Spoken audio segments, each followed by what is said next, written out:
감히 내 허락도 없이 재물을 빼돌려 도둑질하는 여자와는 못 산다.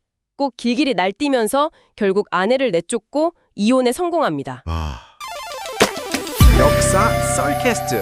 솔직히 어제 그 드라마 보셨죠? 시어머니가 며느리한테 김치 싸대기 날리는 거. 와, 진짜 클래식하지 않아요? 아유, 고전이죠, 고전. 근데 요즘엔 그 정도는 좀 약해요. 그런가요? 네. 유전자 검사 결과지 깍 던지면서 이 아이 당신 핏줄 아니야. 이 정도는 터져줘야 말 안 맞 드라마 좀 봤구나 하죠.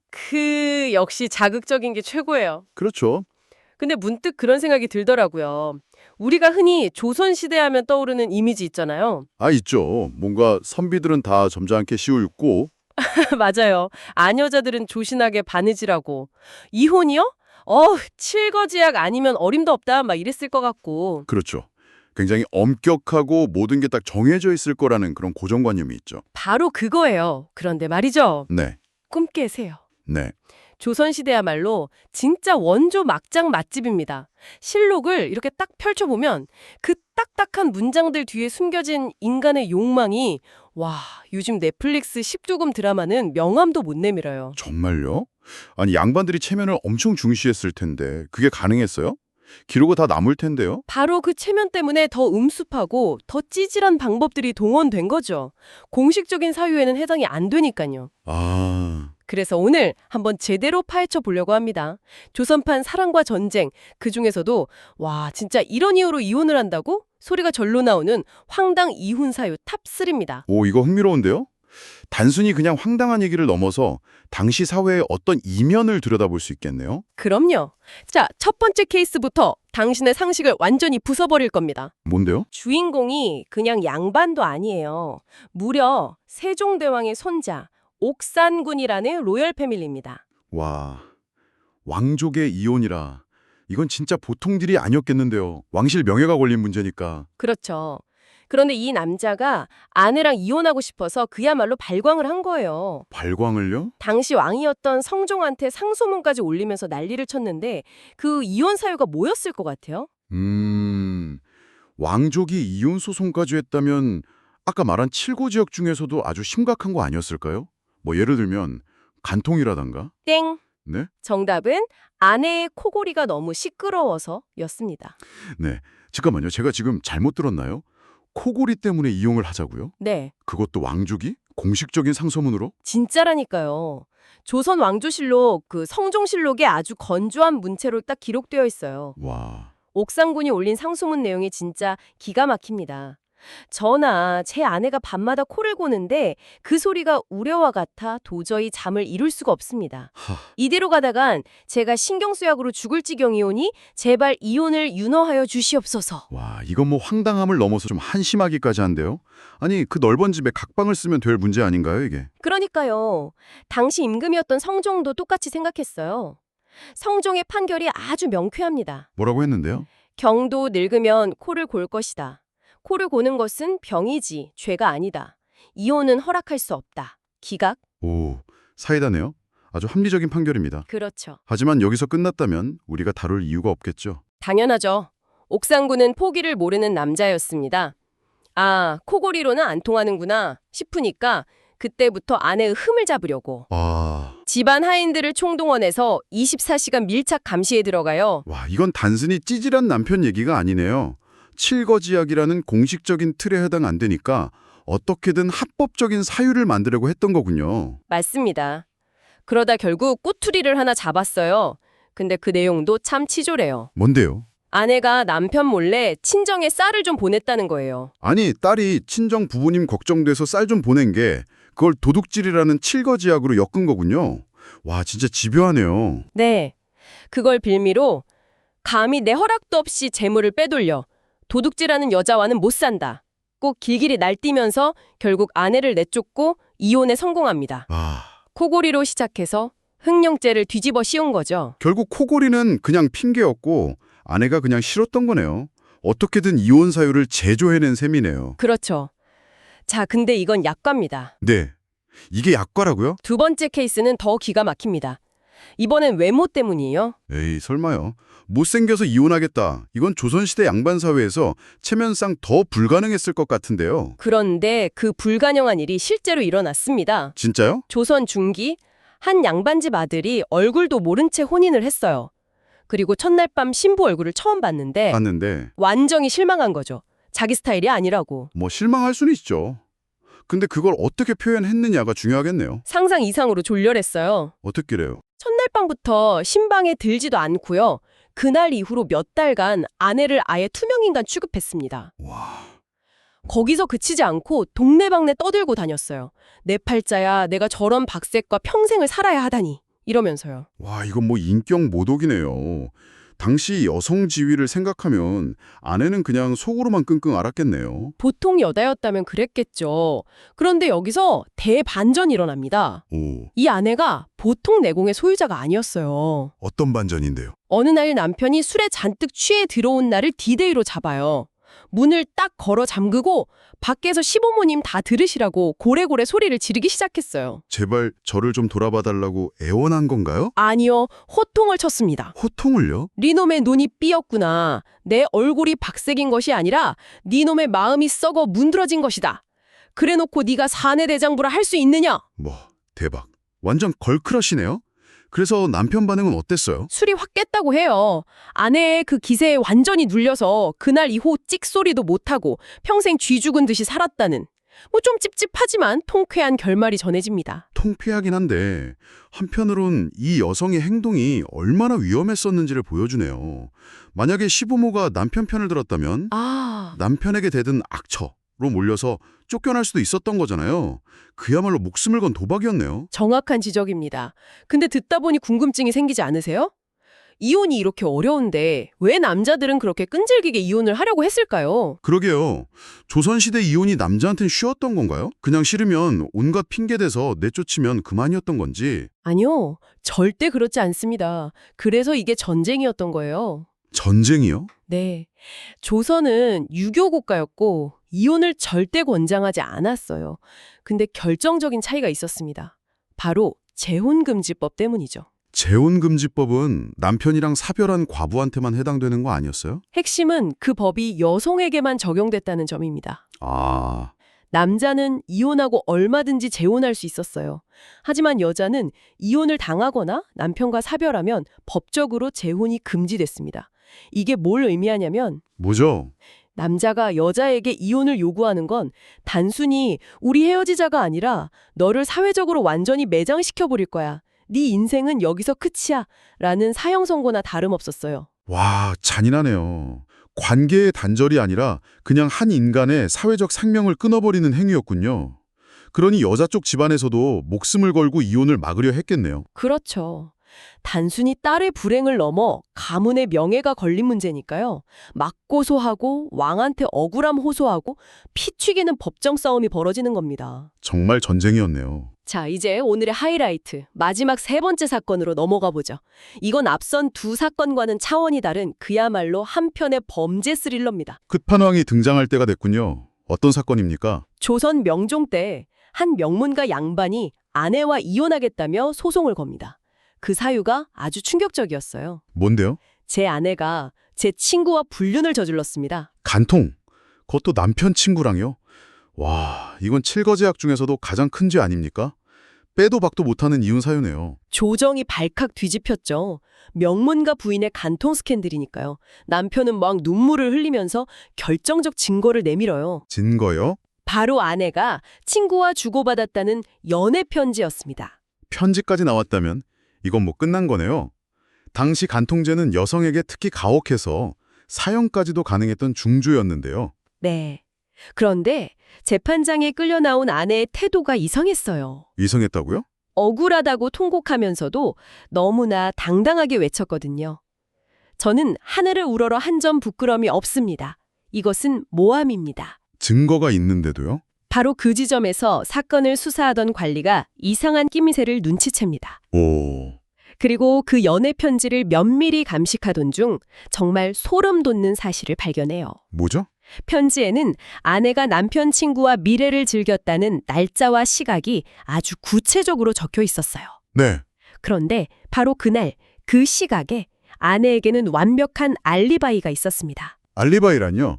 그날 아내는 친정아버지의 제사를 지내고 있었어요. 혼자 조용히 지낸 게 아니라 수백 명의 일가 친척과 하인들이 모두 지켜보는 앞에서요. 와, 절대 그 미래 장소에 있을 수가 없었던 거죠? 그렇다면 그 편지는 조작된 거군요. 누군가 아내를 쫓아내려고 가짜 연애 편지를 만든 거예요. 범인은 남편이거나 아니면 본처를 몰아내려는 첩의 소행이겠네요. 모두가 그렇게 생각했습니다. 수사망이 남편과 첩에게로 좁혀졌죠. 그렇죠. 그런데 놀랍게도 수사 결과 범인은 남편도 첩도 아니었어요. 네. 그럼 대체 누구죠? 진범이 밝혀졌을 때 사람들이 경악을 금치 못했습니다. 이 모든 판을 짜고 가짜 편지를 조작한 설계자가 정말 상상도 못할 인물이었거든요. 누군데요? 더 충격적인 건 그가 이런 짓을 벌인 이유가 불륜에 대한 질투나 원한 같은 그런 감정적인 문제가 아니었다는 겁니다. 아니 그럼 뭐죠? 감정적인 이유가 아니라면 대체 왜? 이 모든 판을 짠 진짜 범인은 바로 시어머니였어요. 네? 시어머니요? 네. 자기 며느리를 내쫓고 그 자리에 자기 조카를 앉히려고 그런 자작극을 벌인 거죠. 진짜 상상도 못했네요. 우리가 요즘 시월드라는 말 많이 쓰잖아요. 근데 이게 그냥 지금 얘기가 아니라 조선시대에는 진짜 목숨이 오갈 정도였군요. 아니 근데 아들은 어떡하고요? 자기 아들을 속이면서까지요? 바로 그게 이 사건의 무서운 점이죠. 아들조차 그냥 자기 계획의 일부, 뭐랄까 장기말로 본 거예요. 세상에. 실록 기록을 보면 이게 얼마나 치밀했는지 알 수 있는데 글씨 잘 쓰는 노비가 있었나 봐요. 네네. 그 노비를 시켜서 몇 달 동안 계속 며느리 글씨체만 연습시킨 거예요. 똑같이 베끼도록. 헐. 상상해보세요. 밤마다 호롱불 밑에서 그 시어머니가 이 획이 다르지 않으냐 다시 써라 막 이렇게 닥달하면서 위조 편지를 만드는 그 장면을요. 와 진짜 소름 돋네요. 그 정성으로 차라리 다른 걸 했으면 진짜 대단하다. 그래서 결국 어떻게 됐어요? 진실이 밝혀졌을 텐데 그 시어머니는 사약 받았나요? 이 정도면? 당연히 그래야 할 것 같죠. 근데 여기서 조선 사회에 좀 이상한 모순이 드러나요. 편지 위조, 이거 나라 법으로 다스리는 큰 죄거든요. 그렇죠. 국법이잖아요. 네. 근데 이 법보다 더 무서운 게 있었던 거죠. 바로 효사상이라는 거예요. 아무리 시어머니가 범죄를 저질렀어도 아들이나 며느리가 어떻게 가문의 어른을 고소해요. 그 자체가 불효가 되니까. 처벌해달라는 말도 못 꺼내는 거예요. 아니 그럼 법이 있는데 그냥 보고만 있어야 했다는 거네요? 누명은 벗었는데 나한테 그런 짓 한 사람이랑 한 집에서 계속 살아야 한다. 와 진짜 숨막히네요. 맞아요. 비극이죠. 결국 그 며느리는 몇 년 뒤에 화병으로 세상을 떠났다고 기록되어 있어요. 결국. 근데 이건 진짜 약과였어요. 시작에 불과합니다. 네. 이게 약과라고요? 지금부터 들려드릴 이야기는요, 개인의 원한을 넘어서 당시 사회제도가 사람을 어떻게 망가뜨리는지 훨씬 더 강렬하게 보여주는 사례거든요. 벌써부터 혈압이. 좋습니다. 어디까지 가나 한번 봅시다. 더 센 거 괜찮습니다. 좋습니다. 이번 이야기의 제목은 죽음을 부른 질투입니다. 조선시대의 칠거지약이라는 거 들어보셨죠? 네네. 남편이 아내를 내쫓을 수 있는 7가지 이유. 뭐 질투가 심하거나 자식이 없거나 그런 거잖아요. 사실 좀 말이 안 되는 완전 일방적인 법이죠. 정확해요. 바로 그 질투 때문에 벌어진 아주 극적인 사건이 성종 때 있었어요. 고위 관료였던 김대감댁 이야기인데 남편이 젊고 예쁜 첩을 들인 게 시작이었죠. 본처 입장에서는 뭐 자기 자리가 흔들리는 거니까 당연히 싫었겠네요. 싫은 정도가 아니었어요. 이 본처가 성격이 불같기로 아주 유명한 여장부였거든요. 오. 어느 날 밤에 남편이랑 그 첩이 방에서만 웃고 떠드는 소리가 들리니까 그만 이성을 잃어버린 거예요. 그래서 뭐 머리채라도 잡았나요? 에이, 그 정도가 아니죠. 차원이 달라요. 하인들을 쫙 동원해서 첩이 잠들어 있는 그 별채 있잖아요. 거기를 그냥 통째로 철거해버렸어요. 네. 집을요? 아니 무슨 포크레인도 없는데 어떻게 집을 부숴요? 그냥 원시적인 방식이죠. 톱으로 기둥을 막 자르고 지붕을 무너뜨리고. 세상에. 첩은 자다가 천장이 무너지니까 얼마나 놀랐겠어요. 속옷바람으로 비명 지르면서 뛰쳐나왔는데 마당에 본처가 몽둥이를 들고 딱 서서 기다리고 있었던 거죠. 와, 이건 질투가 아니라 거의 전쟁인데요. 그래서 어떻게 됐어요, 그 다음은요? 도망가는 첩을 붙잡아서 창고에 가둬요. 그리고 하인한테 뭘 가져오라고 했냐면 옷 다리는 그 뜨거운 인두 있잖아요. 잠깐만요. 잠깐만 스톱. 설마 그걸로? 네. 얼굴을 지져서 다시는 남편을 유혹하지 못하게 만들려고 한 거죠. 와, 이건 진짜 선을 넘었는데요. 이건 그냥 부부싸움이 아니고 살인미수잖아요. 그렇죠. 그때 이제 김대감이 막 버선발로 뛰어나와서 말리는데 부인이 인두를 든 채로 남편한테 소리쳤대요. 당신이 전현을 감싸? 그럼 내 오늘 당신 상투 잘라버리고 그냥 비구니가 될 거야. 상투를요? 네. 그러면서 진짜 남편 머리채를 잡고 가위를 들이댔다는 거예요. 아시다시피 조선시대 남자한테 상투는 목숨이잖아요. 자존심이고. 그렇죠. 그걸 아내한테 위협당했다. 이건 뭐 남편으로서도 참을 수가 없었겠네요. 이혼 사유를 넘어서 가문에 대한 도전이라고 생각했겠는데요. 바로 그거예요. 남편도 완전히 격분해서 그 길로 관하로 달려갔어요. 저 여자는 독부다. 내 목숨이 위험해서 못 살겠다. 이렇게 소송을 낸 거죠. 와... 이 사건이 조정에까지 알려져서 신하들이 이건 나라의 기강을 흔든 거니까 사약을 내려야 한다. 이런 주장까지 했어요. 질투 하나 때문에 사형 얘기까지 나온 거예요.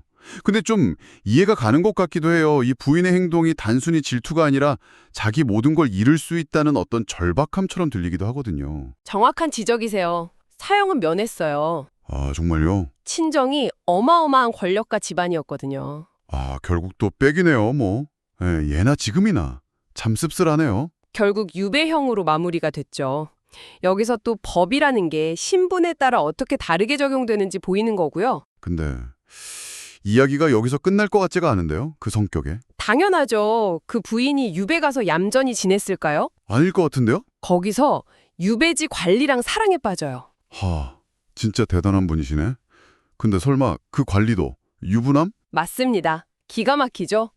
옛날에 첩을 응징하던 본처가 이제는 자기가 상간녀가 된 거예요. 와, 완전 입장이 뒤바뀌었네요. 그래서 자기가 예전에 했던 폭력을 그대로 돌려받게 됩니다. 그렇다면 그 관리 아내가 가만히 있지 않았겠네요? 네, 그 부인도 보통이 아니었어요.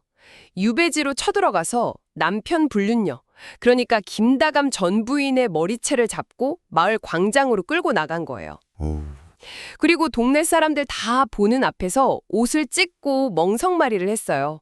자기가 첩한테 하려던 짓을 똑같이 당한 거죠. 와, 진짜 이건 뭐 뿌린 대로 거둔다는 말이 딱 맞네요. 통쾌하다기보다는 그냥 한 사람이 어떻게 이렇게까지 망가지는지 보니까 좀 씁쓸하기도 하고 이 모든 게 결국 여성을 그냥 남성의 소유물로 보던 그 시대 때문 아닌가 싶기도 하고요. 정확히 보셨습니다. 지금까지 이야기들은 다 개인의 문제처럼 보이지만 사실은 그 사회가 가진 구조적인 문제들이 터져 나온 거죠. 그리고 이제 들려드릴 마지막 이야기는요. 또 있어요. 이건 차원이 달라요. 개인의 문제를 넘어서 왕실과 조정 전체가 개입한 조선 역사상 가장 추악한 기획 이혼 사건입니다.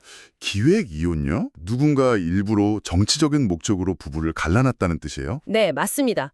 왕이 직접 저 둘 반드시 이혼시켜라 이렇게 어명까지 내렸어요. 근데 남편은 죽어도 제 아내랑은 못 헤어집니다 하면서 왕한테 맞서고요. 아내는 감옥에서 고문을 당하면서도 계속 남편 이름만 불렀대요. 이번엔 좀 다른데요. 앞선 사건들이랑 다르게 여긴 부부 사이가 엄청 좋았나 봐요. 완전 로미오랑 줄리엣 아니에요? 근데 왕은 왜 그 부부를 그렇게? 그 아내가 왕이 제일 예뻐하던 후궁의 라이벌 가문 딸이었거든요. 아, 정치적인 문제였군요? 그렇죠. 이건 부부의 문제가 아니라 후궁의 질투에서 시작된 아주 치밀한 정치 공작이었던 거예요. 정적을 제거하려고 그 가문 전체를 박살내려고 한 거죠. 그래서 무당 불러서 저주하고 심지어는 아내한테 몰래 낙태아까지 먹였다는 기록이 있어요. 와, 진짜 악랄하다. 한 사람의 질투가 이렇게까지. 근데 남편이 끝까지 버티니까 이 후궁이 진짜 인간으로서 할 수 있는 가장 잔인한 방법을 써요. 그 부부가 정말 아끼던 어린 아들을 이용한 거죠. 설마 아이를 어떻게 한 건 아니겠죠? 아이를 납치해서요. 온몸에 끔찍한 흉터를 내요. 그러고는 그걸 아내가 한 짓이라고 누명을 씌운 거죠. 와, 뭐라고요? 자기 자식을 학대하는 미친 엄마라고 소문을 퍼뜨려서 사회적으로 그냥 매장시키려고 한 거죠. 와, 저건 진짜 악마네요. 사람이 어떻게 자기 자식한테 그런 짓을 해요. 남편은 그걸 믿었어요? 아니요. 남편은 끝까지 아내를 믿었어요. 하지만 세상 사람들이 전부 아내를 손가락질하는데 그걸 견딜 수는 없었던 거죠. 결국 눈물을 흘리면서 이혼 서류에 도장을 찍었다고 해요. 아, 너무 비극적이네요. 그래서 복수는 했나요? 진실은 밝혀졌어요? 네, 10년 뒤에 정권이 바뀌면서 모든 진실이 다 드러났어요. 그 후궁도 아주 비참한 최후를 맞이했고요. 아, 다행이네요. 그럼 뭐 권선징악으로 해피엔딩이네요. 모든 게 제자리를 찾은 것 같죠? 하지만 이 사건에는 아직 우리가 모르는 정말 소름 끼치는 진실이 하나 더 숨어 있어요. 또 있다고요? 아니, 후궁도 벌 받았으면 된 거 아니에요. 아닙니다. 우리가 지금까지 비극의 피해자이자 순정남이라고 생각했던 그 남편, 네, 그 남편이요? 끝까지 아내를 지키려고 했던 그 남자가 사실은 이 모든 판을 뒤에서 설계하고 조종한 진짜 주모자였습니다. 네. 후궁은 그저 그의 계획에 이용당한 장기말에 불과했고요. 뭐라고요 지금? 그게 무슨 말이에요? 남편이 자기 아내랑 아들을 희생시켜서 후궁을 제거하는 판을 짰다고요? 방금 전까지 왕명고역하면서 울면서 아내를 지키려고 했다면서요? 그 모든 게 완벽한 알리바이를 만들기 위한 메소드 연기였던 겁니다. 그가 사랑하는 아내를 그렇게나 잔인한 방식으로 버려야만 했던 진짜 이유. 그리고 그 뒤에 숨겨진 더러운 정치적 거래의 실체는? 아니, 사람이 어떻게 자기 아내를 버리는데 그렇게까지 치밀하고 계획적일 수가 있죠? 마음 단단히 잡고 들으세요. 그 반전의 핵심은 딱 한 단어. 네. 바로 정치입니다. 정치요? 네. 이 모든 건 남편의 거대한 정치적 생존 게임이었어요. 당시 기록을 이렇게 깊이 파고들어 보면 본처의 친정 집안이 곧 영모죄로 몰려서 멸문지화를 당할 운명이었던 거죠. 영모요? 잠깐만요. 그냥 뭐 관직에서 물러나는 수준이 아니고 네, 그런 수준이 아니에요. 반역죄로 가문 전체가 그냥 사라질 위기였다는 건가요? 맞습니다. 멸문지화는 말 그대로 가문이 지도상에서 지워지는 거예요. 삼족을 멸한다. 이게 바로 이런 거죠. 와. 근데 이 남편이 정보가 굉장히 빠른 인물이었던 거예요. 처가가 속한 정치 파벌이 곧 숙청될 거라는 걸 미리 파악했던 겁니다. 아, 그래서? 네. 이혼 안 하고 그대로 있었으면 자기도 역적의 사위라는 꼬리표가 붙어서 같이 죽는 거네요? 그렇죠. 함께 처형당할 운명이었어요. 와, 잠깐만요. 그럼 결국 자기 목숨 구하자고 자기 정치 인생 이어가자고 아내를 의도적으로 버렸다는 거잖아요. 이건 뭐 그렇죠. 단순히 비정한 걸 넘어서서 진짜 상상조차 하기 힘든 수준의 냉혹함인데요? 바로 여기서 이 남자의 진짜 무서운 점이 드러납니다. 네. 사회적으로나 법적으로 봤을 때 장인어른이 곧 역적이 될 것 같으니 우리 이혼합시다. 이렇게 말할 수는 없었을 거 아니에요? 당연히 못하죠. 명분도 없을 뿐더러 배은망덕한 놈이라고 정치적으로 그냥 매장당했을 테니까요. 그렇죠. 그래서 아주 교활하고 치밀한 계략을 세운 거죠. 그 계략이라는 게 결국 그 후금을 이용한 것이었군요. 정확해요. 질투심 많고 상황 파악이 좀 어두운 후궁을 장기말로 쓴 겁니다. 아, 그녀의 시기심을 막 부추겨서 집안을 난장판으로 만들게 하고 이걸 빌미로 가정불화 때문에 어쩔 수 없이 이혼한다. 이 완벽한 명분을 만들어낸 거죠. 와, 진짜. 겉으로는 아내를 지키려는 비련의 남주인공처럼 행동하면서 뒤로는 이혼 소송이 최대한 빨리 처리되도록 관아에 손을 쓰고 있었던 겁니다. 뇌물 같은 걸 줬겠네요. 그렇죠. 모든 게 다 계산된 연극이었어요. 와, 진짜 소름이 끼치네요. 이건 뭐 거의 사이코패스 수준의 계획범죄 아닙니까? 맞아요. 그럼 그 시끄럽던 후궁은 자기가 철저하게 이용당하고 있다는 사실을 마지막까지 전혀 몰랐던 거고요. 그야말로 꼭두각시였죠. 와, 결국 남편의 계획대로 본처는 집에서 쫓겨났고 기록에 따르면 정확히 보름 뒤에 처가는 영모죄로 몰려 몰살당합니다. 보름 뒤에요? 네. 헐. 그리고 남편이 뭐라고 했을까요? 주변 사람들한테 이미 내 사람이 아닌 전처 집안의 일이니 참으로 유감스럽다. 이렇게 완벽하게 선을 그었죠. 미쳤다 진짜. 그렇게 법적, 정치적 책임을 전부 회피하고 출세가도를 달렸습니다. 아, 정말 피가 거꾸로 솟네요. 아니 근데 그가 법적인 책임은 피했을지 몰라도 네. 사회적인 평판까지 완벽하게 관리할 수 있었을까요? 아내 버리고 살아남은 놈, 이런 소문이 돌았을 법도 안 돼요. 아주 중요한 지적이에요. 물론 암암리에 소문은 돌았겠죠. 그렇죠. 하지만 그는 이혼의 공식적인 사유를 아내의 투기와 가정 불화로 만들어뒀잖아요. 아, 그 명분. 네. 그리고 자기는 끝까지 가정을 지키려 노력한 피해자처럼 연기했고요. 당시의 가부장적 사회 분위기 속에서 여자의 잘못으로 이혼했다는 프레임은 생각보다 훨씬 강력했습니다. 와, 그는 그 점을 교묘하게 이용해서 여론전에서도 승리한 겁니다. 진짜 더럽고 치사하네요. 그래서 그 인간 그렇게 떵떵거리면서 천년만년 잘 먹고 잘 살았습니까? 하하하.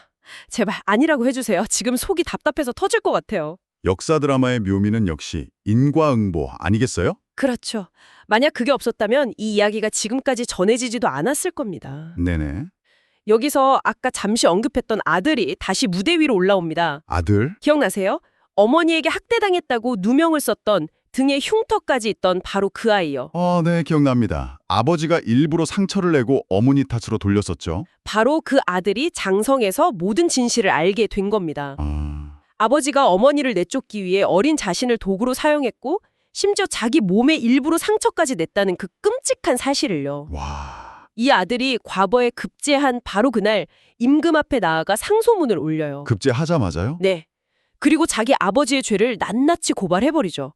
그때 그가 외친 한마디가 실록에 기록되어 있어요. 뭐라고 했는데요? 전하, 저의 아비는 금수만도 못한 자유입니다. 세상에, 아들이 아버지를 직접 고발했다고요? 이게 어떻게 가능한 일이죠? 그렇죠. 당시 사회는 삼강오륜이라는 게 완전 절대적인 유교 윤리 아니었어요. 부자 유친 아들이 아버지를 고발하는 건 폐륜이잖아요. 맞습니다. 그 자체로 사형감 아니에요. 왜 아들이 먼저 처벌받지 않은 거죠? 맞아요. 말씀하신 대로 조선은 폐륜을 나라의 근본을 한다는 죄로 여겼어요. 보통의 경우라면 아들이 먼저 극형을 받았을 겁니다. 그렇죠. 하지만 이 사건은 내용이 워낙 엽기적이고 또 아들이 제시한 증거들 있잖아요. 네, 증거. 어릴 적 상처를 돌봐줬던 유모의 증언이나 당시 정황을 아는 집안 사람들의 증언, 이런 게 너무나 명확해서 조정 전체가 발칵 뒤집혔습니다. 아버지가 아들을 해치면서까지 아내를 버렸다는 사실에 모두가 경악한 거죠. 도덕적 충격이 법을 앞선 아주 이례적인 사건이었어요. 임금이나 다른 신하들도 그 아버지의 행동이 인간으로서 넘지 말아야 할 선을 넘었다고 판단한 거군요. 그렇죠. 결국 그 남편은 모든 관직을 빼앗기는 삭탈관직을 당하고 삭탈관직? 네, 머나먼 곳으로 귀향을 가게 됩니다. 이 삭탈관직은 그냥 해고당하는 거랑 차원이 달라요. 양반 명부에서 이름이 지워지고 사례적으로 완전 매장당하는. 사회적 사형 선고네요. 사실상 그렇죠. 그리고 그는 귀향지에서 아주 비참하게 굶어 죽었습니다. 결국 자기가 그토록 지키려 했던 모든 걸 잃고 최후를 맞았네요. 여기서 더 소름 돋는 사실이 있어요. 또 있어요? 그가 굶어 죽은 곳이 공교롭게도 과거 그가 내쫓았던 본처가 유배되어 쓸쓸히 죽어간 바로 그 유배지 근처였다는 겁니다. 와. 역사의 아이러니죠. 법이 내리지 못한 정의를 역사가 내린 셈이네요. 야, 10년 묵은 체증이 한 방에 내려가는 것처럼 통쾌합니다. 완전 사이다죠? 네. 억울하게 돌아가신 어머니의 원한을 풀어드린 아들의 행동이야말로 시대가 강요했던 형식적인 효가 아니라 진정한 의미의 효도라고 생각합니다. 정말 한 편의 막장 드라마보다 더 극적이죠. 그렇다니까요. 자, 이렇게 오늘 조선시대 이혼 이야기들을 쭉 살펴봤는데 이쯤에서 우리만의 시상식을 한번 해볼까요? 시상식이요? 하하. 오늘 등장한 남편들 중에 누가 가장 최악의 남편인 것 같아요? 정말 우열을 가리기 힘든 라인업이네요. 솔직히 첫 번째, 코골아서 이혼하자던 남편은 네? 지금 와서 보니까 그냥 좀 찌질하고 애초로운 개그 캐릭터 같아요. 마지막 남편에 비하면 귀여운 수준이죠. 하하. 저는 단연코 마지막 남편이 최악, 원탑이라고 봅니다. 이건 단순한 악인이 아니라 모든 것을 계산하고 타인을 장기말로 쓰는 지능형 악인이잖아요. 저도 동의해요. 정말 질이 나쁘죠. 네. 저는 개인적으로 두 번째, 가위든 아내의 남편도 좀 안쓰럽긴 해요. 아내가 무섭다고 가출까지 했으니 오죽했을까 싶기도 하고. 그쵸. 근데 한편으로는 그 아내분의 마인드가 좀 부럽기도 해요. 내 남편 건드리는 것들은 내가 다 잘라버린다. 하하. 그 기백 하나만큼은 조선 제일이었던 것 같아요. 갑자기 무서운데요? 혹시 나중에 결혼하면 남편 머리카락 자른다고 가위 들고 쫓아다니는 거 아니에요? 무슨 소리예요. 저는 대화로 푸는 평화주의자입니다. 하하. 근데 오늘 이야기들을 쭉 하면서 느낀 건데 결국 조선시대 사람이나 지금 우리나 본질적으로는 똑같은 것 같아요. 맞아요. 사랑하고 미워하고 질투하고 사는 모습은 정말 비슷해요. 맞아요. 옷만 한복으로 갈아입었을 뿐 욕망하고 갈등하는 건 우리랑 똑같네요. 오히려 신분제나 유교적 가치관 같은 억압적인 사회 분위기 때문에 한번 터져나온 욕망이 더 극단적이고 기괴한 형태로 폭발하는 것 같다는 생각도 듭니다. 오, 그것도 일리 있네요. 그리고 조선왕조실록이 되게 점잖고 딱딱한 역사책인 줄 알았는데 오늘 보니까 이건 뭐 인간의 희화애락이 담긴 거대한 드라마 대본 같아요. 정확히 보셨어요. 실록을 기록했던 사관들이 정말 무서운 사람들이에요. 왕이 하루에 화장실을 몇 번 갔는지까지 일일이 기록할 정도로 철저했거든요. 진짜요? 네. 그들의 사명은 모든 것을 기록하여 후세에 교훈을 남기는 것이었으니까요. 그런 사람들이 이런 진보한 이혼 스캔들을 놓쳤을 리가 없죠. 하하. 암흑의 대감댁에서 그릇 깨지는 소리가 났다더라 같은 소문까지 다 기록해뒀기에 몇백 년이 흐른 지금 우리가 이렇게 생생하게 들여다볼 수 있는 거고요. 그러게요. 갑자기 착하게 살아야겠다는 다짐을 하게 되네요. 만약 몇백 년 뒤에 우리 후손들이 제2혼 사유를 가지고 팟캐스트를 만든다고 생각하면 너무 창피해서 무덤에서 벌떡 일어날 것 같아요. 하하. 실록에 이렇게 기록될지도 모르죠. 21세기 암흑에 게임 아이템을 구매하는데 가산을 탕진하다 아내에게 발각되어 이혼당함. 이렇게 영원히 박제되는 거예요. 야, 그런 끔찍한 소리 하지 마세요. 아무튼 오늘 정말 시간 가는 줄 모르고 들었습니다. 조선 역사가 이렇게 흥미진진한 줄은 몰랐네요. 아직 시작도 안 한 걸요. 오늘 우리가 나눈 이야기는 거대한 빙산의 일각에 불과해요. 네. 다음번에는 이것보다 더 끈적하고 더 치명적인 이야기를 준비해볼까 하는데 어떠세요? 오, 좋은데요. 이를테면 궁궐대의 비밀 연애 같은 거요. 내시와 궁녀의 금지된 사랑이라던가 왕비가 몰래 주고받았던 비밀 연애 편지 같은 이야기들 말이죠. 와, 스케일이 다르네요. 그건 진짜 상상도 못 해봤어요. 벌써부터 기대되는데요? 그렇죠. 빨리 준비해주세요. 저 또 현기증 날 것 같단 말이에요. 알겠습니다. 자료조사 열심히 해서 돌아올게요. 오늘 이야기가 당신의 지적 호기심을 조금이나마 채워드렸으면 좋겠네요. 충분히 채우고도 남았습니다. 듣는 내내 입이 다물어지지가 않았어요. 다행이네요. 오늘 썰이 재밌었으면 구독과 좋아요, 알림 설정 잊지 말고 꼭 눌러줘. 우린 더 센 이야기로 돌아올게. 안녕.